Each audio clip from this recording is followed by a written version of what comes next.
is Mary Wambui on energy affordability.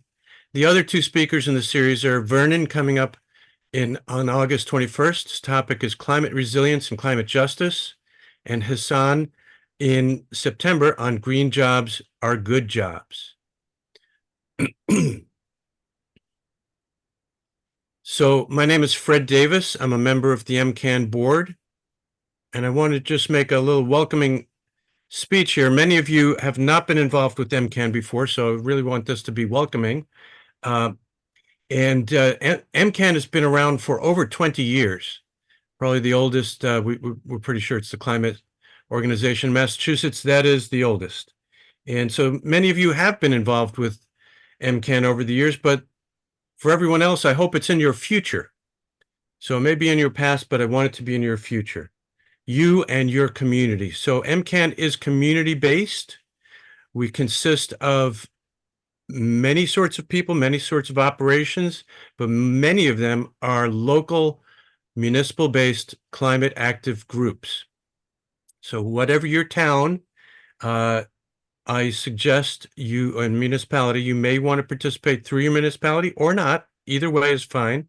But we have active groups over the years from everywhere from Ware to Wellesley, everywhere from Pittsfield to Peabody, and everywhere in between.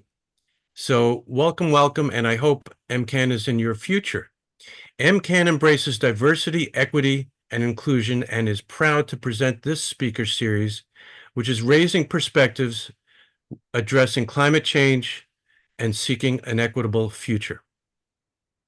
I want to thank so much our 11 organizational co-sponsors. It really means a lot. Most of the people here tonight came in through one or more of the organizations on the screen. Not everyone came in through MCAN. And that's an important point I hope I can explain, is that just because you're here at the MCAN program tonight doesn't mean you'll receive MCAN communications going forward. So I'll explain about that in just a second. In general, we seek to accelerate equitable decarbonization by empowering local residents, advocates, and community members to take action. And you will hear about those actions and all our future programs by going to this website, massclimateaction.org, and just put in your email. So do it now, or I'll pause. I'm not holding Mary up at all, but I'll pause just to say, please go to that website, put in your email so that you get all our future communications. And why would you want to do this? Well, we convene a variety of programming. Some of it is of statewide interest, and some of it is for local organizers. So your interests may be one or the other, or may span both. Our programs often are for all and any local climate organizers. Sometimes they're just for municipal light plant communities. We have a very active group just in municipal light plant communities. We also have an active group just dealing with better buildings. Here's some of our recent topics. March, June, and July, we had top expert speakers on the status of the omnibus climate bill. Many of you on this call are exhausted from the work from participating in all the advocacy at the State House. And as you see, we had a program. If people could mute if they're not speaking, that'd be great. We had a program in April, and we will have another one on environmental voter project between now and November. Very, very important. We had expert speakers on the Mass Save 3-year plan. Embodied carbon continues to be a theme, etc. Upcoming in the next month or so, we will have speakers Mark Sandine, Joanne Becerra, Moran Dolio. So please go to that website, massclimateaction.org. Just put in your email to get all our future communications. That's how it'll happen. This session is being recorded. We do have a large audience. We're up to 54. So the recommendation is, if you could hold questions until after Mary is done with her comments. Keep your comments brief, of course. Do, if you can, enter them in the chat, or if you'd like to make them orally, raise your digital hand. That's under reactions, and you'll be recognized. And of course, when you're not speaking, please mute And of course, we have to say we may not be able to address all questions. One last time, I'll say, if you would please rename yourself or put in the chat your preferred pronouns and your town and affiliation if you have any. I thank everybody for their patience with these introductory remarks. One more time, go to the massclimateaction.org. It only takes a second to put in your email so you will get all our future communications. And one more time, thank you so, so much to the 11 amazing organizations that collaborated to help publicize this speaker series. If you're involved with another organization and you would like to also collaborate to co-sponsor this series, there are 2 more speakers in the series, please get in touch with us. You can private chat me, that's Fred Davis, or Phil, or Mary. 3 of us are all board members and can take care of your request. These are the upcoming dates for the other speakers. And with that, it is my sincere honor to present Mary Wambui. Thank you so much for being here, Mary. Thank you so much for having me. It's a pleasure to be here.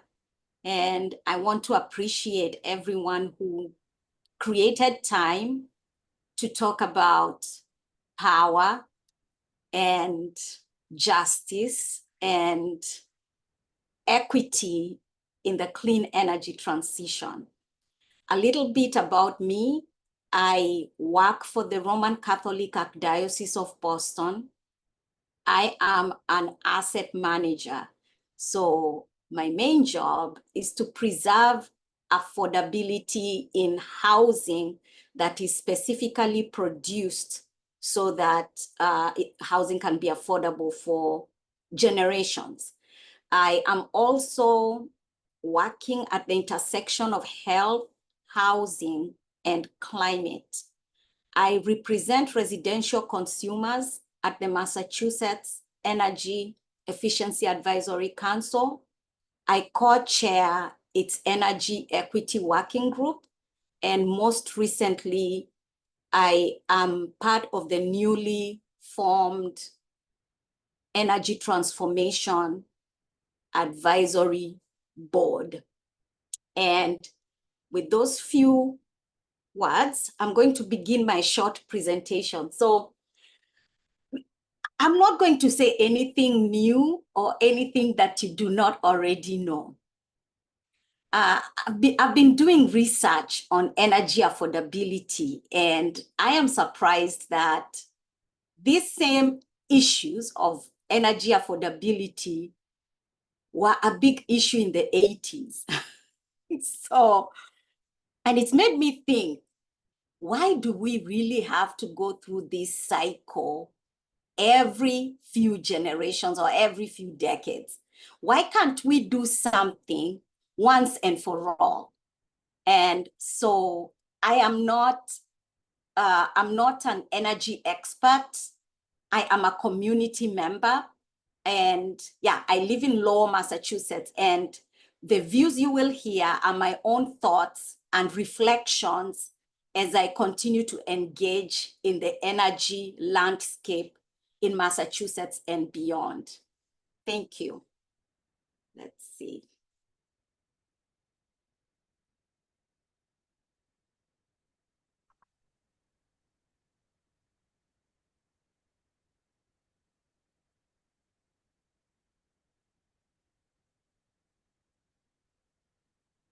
So my talk is titled Energy Affordability, Shifting the Balance of Power to Communities in the Clean Energy Transition. I chose that topic specifically because I believe that this is what we need to do. We do not need to spend so much time discussing so many issues that are so complex, while we know that our problem, according to me, is about the balance of power. It's not so much about whether I agree that we need clean energy, but problems that have to do with affordability will face us in the future if we do not do something about the balance of power. I feel as though having a clean energy transition without shifting the balance of who owns the power, who controls the power, how transparent is it how transparent are our bills, that those are the major issues. The mathematics can be done by economists at MIT, but we need to deal with these moral issues. Sometimes I like to call them moral issues, and they're the issues that are most difficult to confront. I will begin with telling stories of, stories from the Energy Affordability Inquiry 24-15. One of the good things that has happened in Massachusetts of late is that we actually have a Department of Public Utilities that is beginning to become sort of responsive to the people. And so Massachusetts on January 4th put out an energy affordability inquiry. But let's hear what people are saying. So if you want to learn more about these stories, Sierra Club took care, did these stories. So they exist somewhere in the Sierra Club files. So this is a renter who has fuel and oil, delivered fuels. And they're telling us that, that their national grid bill is under their partner's name. And as an immigrant, they are afraid to have bills under their name. And so what are they talking about? They are not talking to us about anything else. They're talking about fear. They're afraid. It's fear. Well, we want to talk about, oh my God, it's the math. No, this is fear. Somebody is afraid of something. And they're saying we are spending $100 per week on heating, between $350 and $400 a month. They are also bringing up that they had a conversation with their landlord about getting heat pumps. So you can see what's going on. So many social issues in just one energy question. What would you like to tell us about your energy burden? And they tell you about housing, they tell you about their immigration status, and they tell you about their fear. Then let's see this other person from Waltham, Massachusetts. They tell us that in December of 2020, I was lucky to get a low-income unit in a luxury apartment building. Think about that, lucky, to find a place to live in a luxury. So some are living in luxury, others are struggling, seriously. My building is heated with gas, and during the winter, I get fuel assistance. So we see something here in this story that, wait a minute, there's something that has to do with fuel assistance. Okay. From the state, which is able to cover this bill. The biggest energy expense that I have is my electric bill. While I receive a discount rate on my electricity, this is still one of my largest expenses. I have been analyzing my electric bill and making changes to my electric use to try to get my bill down. What does that mean? If they have a health issue, they are making sacrifices that could pose some risks, and it's because they are trying to save on their electric bill, yet they are receiving a discount rate. That tells us something about how we have structured our assistance programs. They tell us that I have an ADA companion, a cat who was diagnosed with asthma, and I need to be able to pay for his medication. These are human issues. That's what I'm trying to pass across, because I feel as though when we are talking about energy affordability, the human is not center. Human issues are not at the center of our conversations. A homeowner of 4 in Gloucester, Mass, says we consider ourselves middle income. That right there tells us something new. Well, it's not a low income issue. It's now a middle income issue. We consider ourselves middle income. We both work. So it's not welfare. It's not that people are not working. However, our energy bills are costing us $1,300, and they're saying heating oil at $950. But they still did not expect, they made some investments, but they did not expect to pay so much for energy despite their efforts to conserve energy. So now we have moved from the renter, we have moved from an insufficient discount rate. We have now gotten into a middle income household that's living in Gloucester. And then let's go to Worcester, Massachusetts. And someone here is raising an issue about public utility commissions reform. They are saying that they live in an old building. National Grid has announced rate hikes. There's a case at the DPU. And so this person is worried that, that their bills are going to be high. And what they are saying is, I think the most crucial issue here is the rate setting, which seems to be a complex bureaucratic process that the average citizen has no understanding of. So we are moving, we're going to touching on so many areas.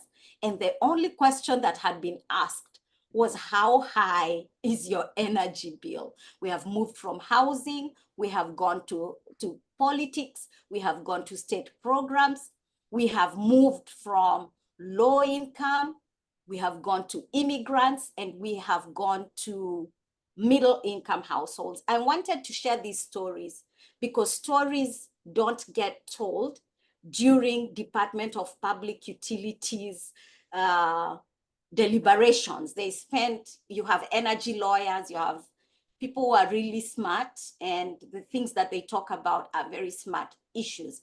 But for me, what matters is the human story in the clean energy transition. So in the past maybe 2 years, energy affordability has become an issue.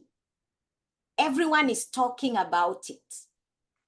All of us here are most likely climate change activists, and we all remember our roles in pushing for climate bills in the Massachusetts House and Senate. But interestingly, while we were actively trying to shift from fossil fuels to clean energy, we did not quite spend too much time asking ourselves about energy burdens. And today, this reality that has affected low and moderate income BIPOC households is beginning to stare back at us, and it's telling us right now, the biggest challenge to decarbonizing is your electricity bill. So energy burdens have been high for a long time. My slide is not clear, but there is a study by ACEEE that was released in 2020. And it showed us that the median average energy burden in the nation is 3.1%. But the median low income energy burden is 10.1% in the Boston metropolitan areas. So most low income households are paying a significant portion of their income towards energy. So I wanted us to establish that fact, that it's not a new problem. It's going to become more complicated because of the transition. So what are the issues? What are the issues? People have, people see the energy affordability issue using different lens. But to me, this is how I see, these are the issues I think are the most important when we're thinking about energy affordability. If you can see that picture clearly, I'm the one in pink there. And this is Lowell, Massachusetts. And we were touring the Lowell Network Geothermal Pilot in April of 2024. A very exciting project that's happening in Lowell. So for me, the issues are the regulation of energy decisions. We can do the math as much as we want, but until we shift how we regulate energy decisions, we are going to repeat the same mistakes of the past. It's not a secret that decisions have historically favored utilities and powerful entities in the energy industry while neglecting the needs of communities. It's a fact. It's a fact in Massachusetts. I have been at the Energy Efficiency Advisory Council, and I know for a fact that communities have for years come before the council or showed up and said, this thing is not being done correctly. We are not being reached. This is not working. It's not working. Energy efficiency is not getting to low income and mid-moderate income households. But is it not interesting that the Massachusetts DPU over the years has approved an energy efficiency plan for the state since 2008, and people have been left behind, the ones who should be benefiting from this program. So what has happened is that this approach has led to increased energy burdens for consumers and the approval of energy infrastructure without yielding economic and environmental benefits to the communities. Eversource can come to East Boston and say it's going to do X, Y, Z, and yeah, the decision will proceed. How is the community benefiting? Are they going to pay lower for their energy bills? Are they going to get jobs? Are they going to, how about their health? So past decisions have led to underservice and underrepresentations. So in the case of Massachusetts, our Department of Public Utilities must begin making decisions that favor all. For example, we have an electric sector modernization docket. We have stuff that's being reviewed now. It should be reviewed with an equity lens. It cannot be reviewed with the same lens that it was reviewed, a few years ago, or I want to, here are my capital. This is how much capital I need. And this is how much return I need. And then it just gets a stamp of approval. And then the costs are spread amongst all ratepayers. Something needs to change. Decisions on a pilot like the Lowell Networked Geothermal Pilot, something needs to change. What are the issues? It's justice that we do not recognize. Injustice. What you do not recognize, you're not going to address. If we hide behind climate and shield ourselves from the truth that there are some injustices, that there are some structural inequities, then we will have really done ourselves a terrible thing to ourselves. I cannot imagine having clean energy and the same utility business model. So what are the issues? The utility business model, it needs to change. There needs to be a shift of power to communities, include equity metrics and such things. What are the issues? The issues are climate goals. So we want to accelerate the pace and scale of decarbonization to achieve climate goals by allocating necessary resources to largely unfunded climate mandates. And this is specific to Massachusetts. We have a CECP. I don't know, I don't know whether folks really talked and asked how much was this going to cost.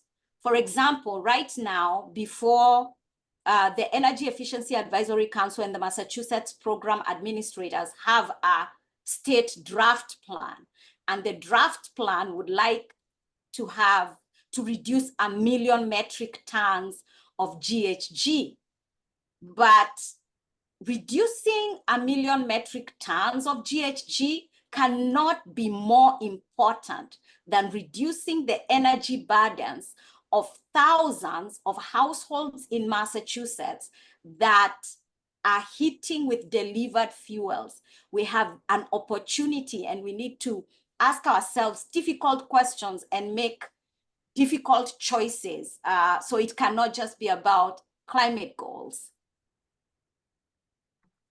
And then I wanted to say something on the utility return on equity, energy affordability, and climate action. So in my view, Speth said the top environmental problems are selfishness, greed, and apathy. I believe it. So I believe that those are our primary problems, and we need to deal with those. A true ecological approach always becomes a social approach. It must integrate questions of justice in debates on environment. We have to hear the cry of the poor, and we have to hear the cry of the earth. We cannot just be about GHG reductions. We have to be about both. So in 2018, Eversource had a rate case, and they were granted a return on equity of 10%. So Massachusetts ratepayers are financing profits that encourage and hinder climate action and increase energy burdens. We have to talk about that. We have to talk about rates of return. We have to ask ourselves, what can we also get from companies that have benefited for generations? What can they give us to further climate action? There's a DPU rate case right now. It's a national grid rate case. So lower return on equities can address affordability and accelerate the transition. We have to say that and say it loudly, that, yeah, someone has to lower the return on equity so that we can have affordability and accelerate the transition. So I showed you a picture of the clean energy, the networked geothermal site in Lowell. So we have the same clean energy. We have clean energy. So we are changing fuels, but we are using the same business model. How are we doing stuff like that? So for example, the Eversource pilot in Framingham has, the way they've put in their rates, you have residential at $9.75, residential low income monthly charge of about $7. And then you look at the national grid side here in Lowell, its monthly participation is 60 months for residential customers, $45 for residential low income. My interest in this slide is not about the dollars. My interest is in where's the transparency? We are not going to have a clean energy transition and maintain the same opaque bills. We want to know, for this clean energy that's being piloted at $9, what are the customers exactly paying for? For this clean energy in Lowell at $45, what are they exactly paying for? And why is there a difference? We need a completely new business model. And we have to ask ourselves things like, has energy access improved? Is the clean energy project demonstrating procedural justice and democracy? Is there economic participation? What are the impacts? We cannot continue with business as usual. And I can say this with confidence because I have seen the electric sector modernization plans that were presented to the DPU. Nothing has changed. This is the math. Nobody gives you an alternative. We don't do much, and we need to start asking for more so that we can know exactly where we are going and how we are going there. So what's going on in Massachusetts? I know that a lot of the people here are active and would like to lend their voices. So there's a lot that's happening in 2024. There's a rate case, 23-150. While the public comment period, I'm not sure if it has ended. I don't know how it's done, but I'd like to encourage all of us, if there's a rate case in your neighborhood or in your region, or you hear of one, make your voice heard, show up, speak. Then we have the energy affordability inquiry, 24-15. So once there's something comes out from the DPU, each of us should check out what that is and get involved until we make sure that we have fair energy costs in the Commonwealth. Then there's the electric sector modernization plans that I've referenced. There's an interagency rates working group where some of you may have participated and given public comments. There's also the Energy Efficiency and Decarbonization Plan 2025 to 2027 that many of you have been actively involved in. But the major thing is that we need to start organizing for energy democracy. We've been doing a lot here and there, but it's a high time we said, you know what we really want is energy democracy. And my closing thoughts are, for those who participate in the drafting of climate bills, we need to prioritize environmental justice provisions. And failing to do so will lead us to where we are today. And then we need to embrace a shift in thinking. Affordable energy is just as crucial as reducing GHG emissions. We also need to stay actively involved in any public processes. And then there's a role of education. There's something that 350.org has been doing, which is educating the public about utilities. I think this needs to happen more. And then we need to call for regulatory reform of public utility commissions. While we are seeing a change in Massachusetts, we need to ask ourselves if anything more can be done. And then the clean energy economy needs to embrace democracy. We need to reimagine energy access, core governance, community ownership, and control of clean energy resources. Power must transition to the people. Thank you for listening to me.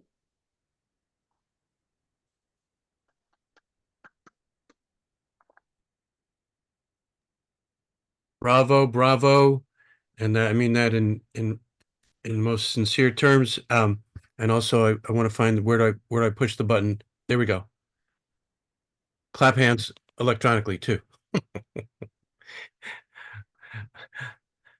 So thank you so much.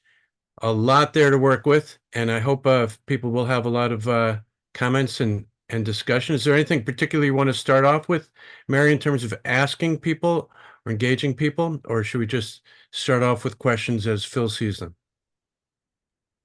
Questions will be okay. So you can raise your digital hand by going to the bottom of the screen and selecting reactions and raise your hand, and Fred will call on you. And you can also put questions in the chat. I'm going to read while people think of their questions. I am going to read a comment that Mary Jane Else put in the chat, and she said, reducing return on equity is one way to reduce energy costs to those with high burdens. Is public ownership of public utilities achievable? Is that not a solution to this?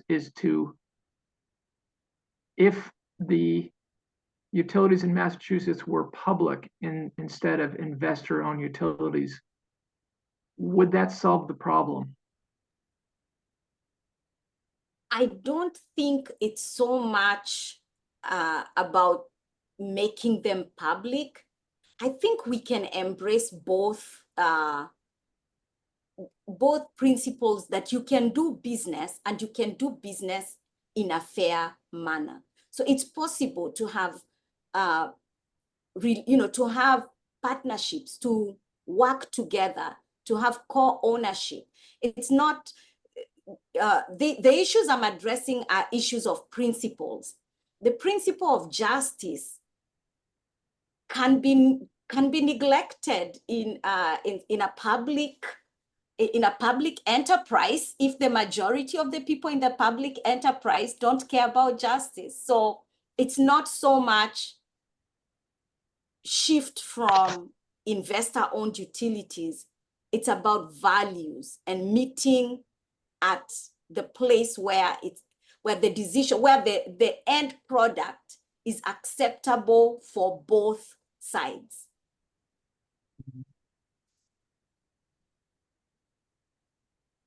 Thank you.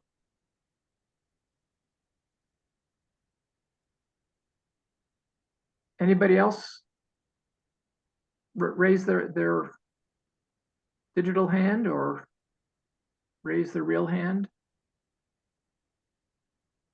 I see also in the chat from David O'Leary from the Sierra Club, and he put a link in the chat to the Energy Democracy Project resources page. Yeah, and that's a good page. I think they've presented options in other places in the country where, even though where some of these things are happening, I think there's a community in Hawaii that is shifting the way they relate with energy, and there's a community component there. I can't remember the name of the community, but these are not very new things. It can happen. If I may, that's a question that I was wondering about. You mentioned Hawaii. Are there other examples of other PUCs that you know of, and also outside of the United States, models that you think highly of? So right now, the PUC that is raising, that's raising a lot of my hope and other advocates' hope is Connecticut. There's something there. They are on to something. So someone asked, do we know whether the Framingham networked geothermal project will raise or lower total energy costs?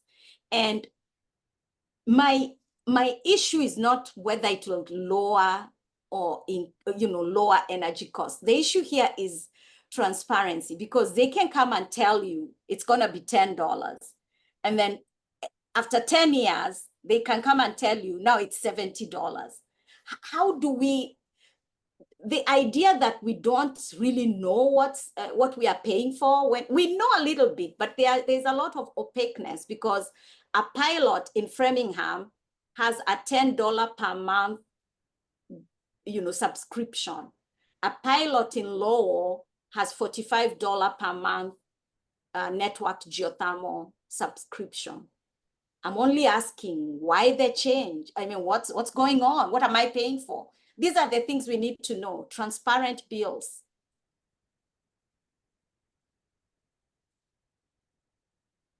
Mary, if you were the governor of Massachusetts and you had an unlimited budget, let's say you had $5 billion, if you could wave a magic wand, what would you do to solve this problem?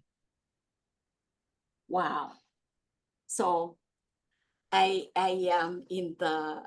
got named into that Energy Transformation Advisory Board, and I think that's a really smart move for the state of Massachusetts to have a group that's just looking at energy transformation. The truth is, even with the IRA and any other money, we don't have money to do decarbonization. We don't. So if someone gave me a lot of money, it would all go into decarbonization. It's going to cost us a lot of money. A lot of people are excited about the IRA, which I am, but the truth is we are still, I mean, think about it. You have $5 billion proposed energy efficiency plan for 2025 to 2027. That proposed 5 billion is just going to give us about 115,000 heat pumps. It's like a drop in the ocean. So it would go to decarbonization. And by that, you mean focus on weatherization? I mean, focus on every measure. But right now, my number one priority is to see low and moderate income customers switch from delivered fuels, oil and propane, and electric heat resistance to heat pumps. I think it's a no-brainer. We should do it, but we don't have the money to do it. Yeah, with weatherization, you can get by with a smaller sized heat pump and lower electric bills. So they somehow have to be coupled. Yeah, they need to be coupled, but while the reality of high electric costs is real, and we don't want to underestimate where we are right now. We are facing a soon to be high bills because one, we are going to pay for modernizing the grid. And then we are also going to ask ourselves, how do we allocate all this expense that comes from modernizing our grid? And our strategy has always been to go to ratepayers. It is not sustainable. It is not sustainable. So Massachusetts needs to think outside of the box on what to do. If climate is such an important goal, then we need to find a solution. I work in housing, and there are things that the state has done as far as trying to make housing affordable, like the CPA and many other, things. But I know nobody wants to talk about taxes, but it may be where we find ourselves. I don't know. We have to find a source. Thank you.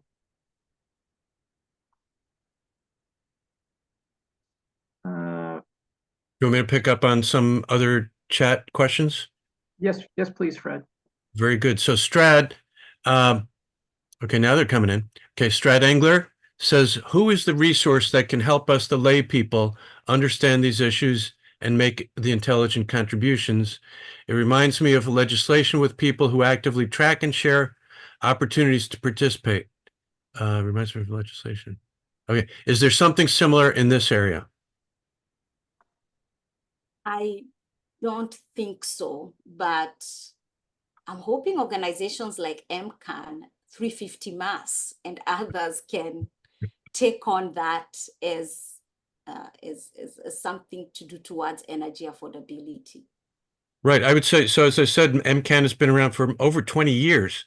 And I'd say it's constantly shifting, but there's also historical cycles, like you said, Mary. We go through some of the same questions all the time, but hopefully we're bringing the best information to all the climate activists in Massachusetts. So hopefully stay in touch. And as you said, it's a very rich area. So MCAN used to stand out as one of the only. Now it's one of quite a few. It's a very rich ecosystem of organizations. Mary Jane says weatherization and sometimes needed retrofitting of substandard housing seem like high priorities to me. I agree.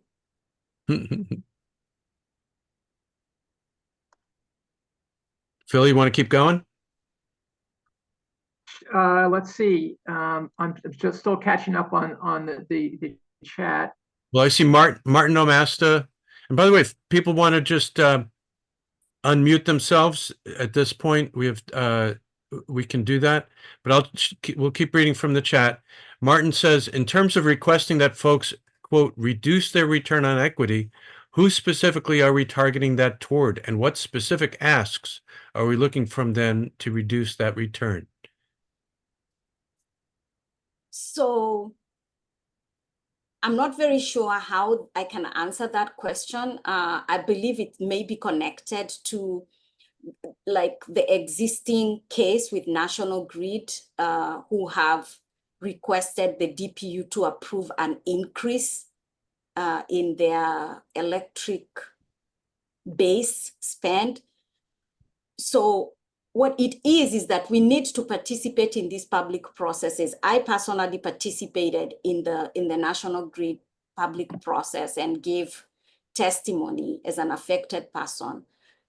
So participation in these processes is the number one most important thing.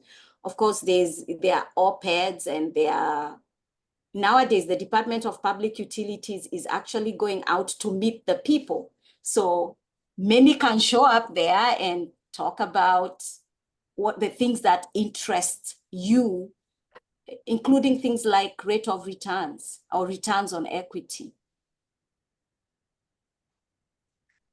And does this relate? Naomi asks, can you say more about what they're doing in Connecticut? That's good. So I've put in something in the chat box on what they're doing in Connecticut, but they have that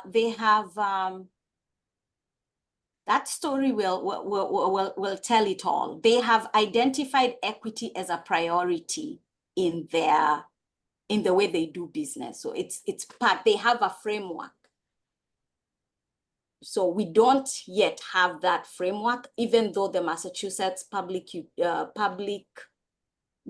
of Public Utilities now has an environmental justice. I think they recently hired someone to do environmental justice. So it's possible that they may be having these discussions internally. What we asked for in the National Grid rate case is that there should be an equity metric in the performance-based rate making, which or performance incentive mechanism, that one of those mechanisms should be equity.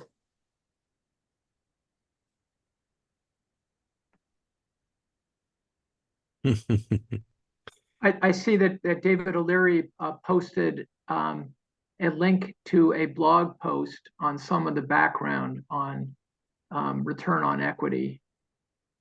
It's how regulators determine a utility's return on equity. I can direct people to that link in the chat.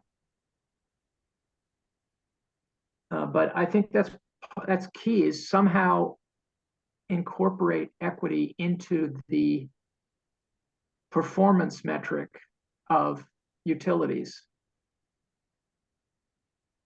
Yeah, because we now have GHGs. The National Grid rate case included climate in its proposed performance incentive mechanism. And what we are saying is maybe we should have equity too as a performance incentive indicator. Hey, listen, interstate competition can be a very powerful motivator. We know in many arenas. Often, if you say New York is getting ahead of Massachusetts in something in energy efficiency, but now Connecticut, oh my goodness. Let's see if it prods people in the right direction. Let's see, Camilo says, thanks for your presentation. Let's join forces. We've been organizing for energy democracy in Rhode Island. There you go. Interstate at the George Wiley Center. George Wiley Center doing great things. Camilo, great to hear from you. And this is an okay, so now I'm seeing somebody raising a hand. I can't necessarily see all raised hands, so Strad, go ahead. Hi, my name is Jim Engler. I go by the nickname Strad. I was involved in the program called HEAT that was instrumental in moving the geothermal project forward. And one of the things that was really striking to me is that they really wanted the energy companies producing gas to be able to make a profit in the future. But I'm wondering if they have been involved in any of these conversations that you're talking about, because I find them to be very forceful in trying to get this to be a workable solution so that everybody wins. I've heard people say, utility companies have made enough money off our backs, they can go bankrupt, I don't care. But I don't think that's a practical approach. So it's not an either or, it's a both and, but I'm thinking that group HEAT would be a really good ally in this campaign. Do you have a connection? So tell me. We do. We have a connection, and in that picture that was on my slide is HEAT staff there. So we have a connection, and we have these conversations every now and then. I don't believe that, I believe the same thing as you. It's both, and we can work together and push equity and decarbonization forward. The Massachusetts Energy Efficiency Advisory, the Massachusetts plans, they have this thing they call the Community First Partnership, which is utilities working with communities to advance energy efficiency. It's possible. It can be done.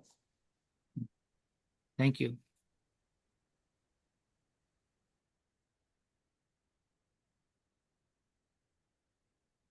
If anyone has the link to Community First Partnership, please put it in the chat. Is anyone here with Community First Partnerships? One of our board members is, but I don't think he's on the call. And again, it's hard to see all hands, so please, if you've got a question at this point, please just unmute yourself and go for it.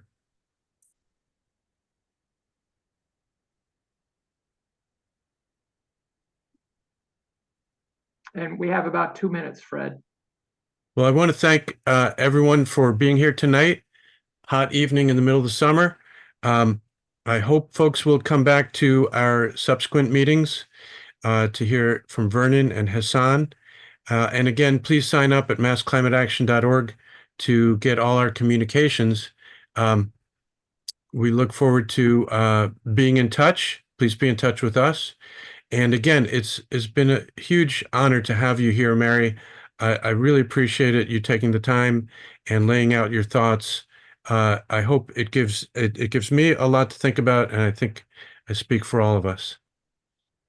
Thank you. Thank you very much.